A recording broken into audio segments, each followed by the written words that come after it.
কলকাতা সহ রাজ্য জুড়ে শীতের আমেজ। আজ কলকাতার সর্বনিম্ন তাপমাত্রা 19.3 ডিগ্রি সেলসিয়াস। আর বুধবারের মধ্যে পারদ নামতে পারে 18-র ঘরে। আর কি পূর্বাভাস আলিপুর আবহাওয়া দপ্তরে আমাদের প্রতিনিধি অরিত্রিক ভট্টাচার্য রয়েছেন সরাসরি আমাদের সঙ্গে। অরিত্রিক, এই পর্বে শীতের কতটা ঝোড়ো ব্যাটিং দেখা যেতে পারে?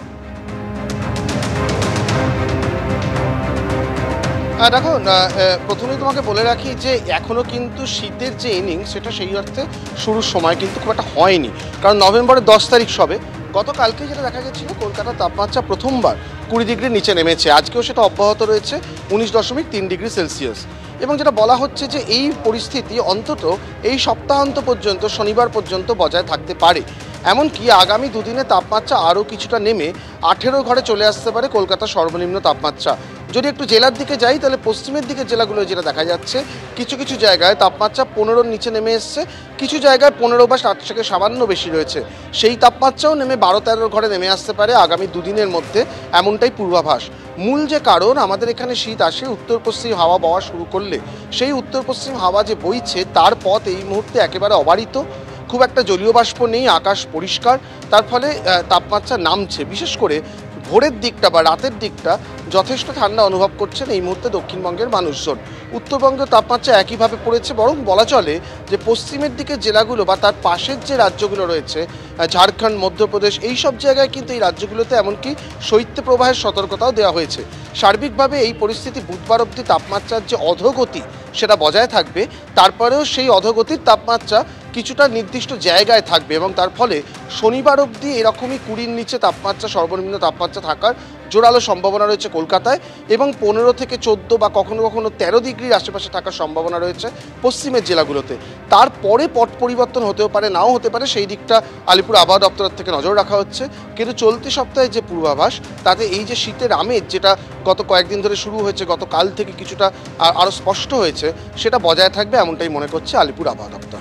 একেবারে অরিত্রিক, রাজনৈতিক উত্তাপ বাড়লেও পারদ পতন কিন্তু অব্যাহত থাকবে। ধন্যবাদ। অর্থাৎ রাজ্য জুড়ে শীতের আমেজ, কিন্তু তা সত্ত্বেও কমছে না মশাবাহিত রোগের প্রকোপ।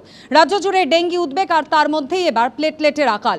মানিকতলার সেন্ট্রাল ব্লাড ব্যাংক থেকে বিভিন্ন সরকারি হাসপাতাল বারবার ঘুরেও চাহিদা মতো রক্ত মিলছে না বলে অভিযোগ করছেন রোগীর পরিজনেরা। একেই বলে সংকটের জোড়া ফলা। একদিকে রাজ্যে লাফিয়ে বাড়ছে ডেঙ্গি আক্রান্ত, অন্যদিকে আশঙ্কা বাড়াচ্ছে রক্ত ও প্লেটলেটের আকাল। তবে শুধু মশাবাহিত রোগে আক্রান্তরাই নন, অভিযোগ সংকটে ভুগছেন অন্যান্য রোগীরাও। মানিকতলা ব্লাড ব্যাংক সহ বিভিন্ন হাসপাতালে একই ছবি। 4টে প্লেটলেট বা রক্তের উপাদান চাইলে 1টি মিলছে, কোথাও আবার 6টির চাইলে দেওয়া হচ্ছে 2টি। ব্লাডটা কালকেরই দরকার ছিল, প্লেটলেট একটা করে, একটা 650। আমার ছেলে ভর্তি ব্লাড ক্যান্সার, দুদিন থেকে ঘুরাচ্ছে, ওইটাই লাগবে, পুরো সাদা হয়ে গেছে গা। মানিকতলা সেন্ট্রাল ব্লাড ব্যাংক থেকে কলকাতা মেডিকেল কলেজ, নীলরতন সরকার হাসপাতাল থেকে আরজিকর মেডিকেল বা ন্যাশনাল মেডিকেল, সব জায়গাতেই রক্তের সংকট। এমনই অভিযোগ করছে রোগীদের আত্মীয়দের একাংশ। আমার ভাইয়ের সনাতন সরেনের টিউমার থেকে ক্যান্সার হয়ে গেছে, আর 6 মাস আছি এখানে। রক্তের জন্য অনেকবার যাওয়া হয়েছে, রক্ত এখনো মিলছে না। ডাক্তারবাবু ওখানে লিখে দিচ্ছে, বলছে তোমরা যাও এমার্জেন্সি বলে রক্ত নিয়ে আনো। আমরা যাচ্ছি, তাতেও রক্ত দিচ্ছে না। আমি ডোনেশন নিয়ে যাচ্ছি, তাতেও হচ্ছে না। অনেকে বলছেন রক্ত না মেলায় একরকম বাধ্য হয়ে অপারেশন পিছিয়ে দিচ্ছেন চিকিৎসকরা। আমার মা ভর্তি 3 মাস হয়ে গেছে, আমি ডোনেট করেছি 1 মাসের পরে। তাহলে আমি বলছি তাহলে আমি যে ডোনেট করেছি ওই আমার রক্তটা কি হবে?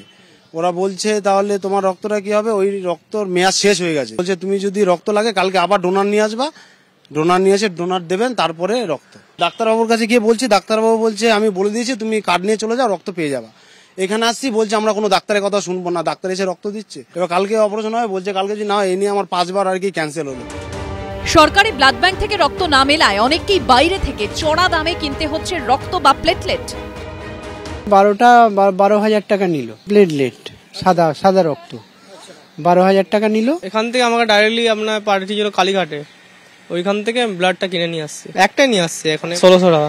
মানিকতলায় গেছিলাম, মেডিকেলে গেলাম, তারপর আপনার কালীঘাট থেকে নিয়ে আসছি। কিন্তু কেন এই পরিস্থিতি? অনেকেই বলছেন পুজোর মরশুমে সেভাবে রক্তদান শিবির হয় না, ফলে প্লেটলেটের যোগান থাকে কম। সেই সংকটকে তীব্র করেছে রাজ্য জুড়ে এসআইআর ব্যস্ততা। ফলে ডেঙ্গির প্রকোপের মধ্যে প্লেটলেট যোগাতে কার্যত হিমশিম খাচ্ছে ব্লাড ব্যাংকগুলি। মুহূর্তে প্লেটলেটের সময় মতো পাওয়া যাচ্ছে না, তার কারণটা হচ্ছে রক্তদান শিবির খুব অপ্রতুল। রক্তদানের এই কমার অন্যতম কারণই হচ্ছে এসআইআর।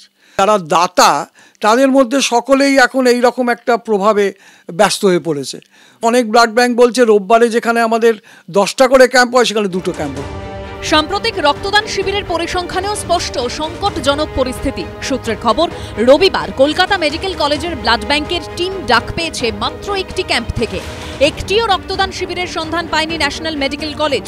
আরজিকর মেডিকেল 2টো শিবির থেকে রক্তের যোগান পেয়েছে। এনআরএস হাসপাতাল রক্ত পেয়েছে 4টি ক্যাম্প থেকে। সর্বাধিক 13টি শিবির থেকে রক্ত সংগ্রহ করতে পেরেছে মানিকতলা সেন্ট্রাল ব্লাড ব্যাংক। রোগী লড়াই করছেন সুস্থতার লক্ষ্যে, আর আত্মীয়রা লড়াই করছেন রক্ত সংগ্রহ করতে। এই সমস্যা থেকে কোন পথে মিলবে রেহাই? জবাব খুঁজছেন সবাই। সন্দীপ সরকার ও ঝিলম করঞ্জাইয়ের রিপোর্ট, এবিপি আনন্দ।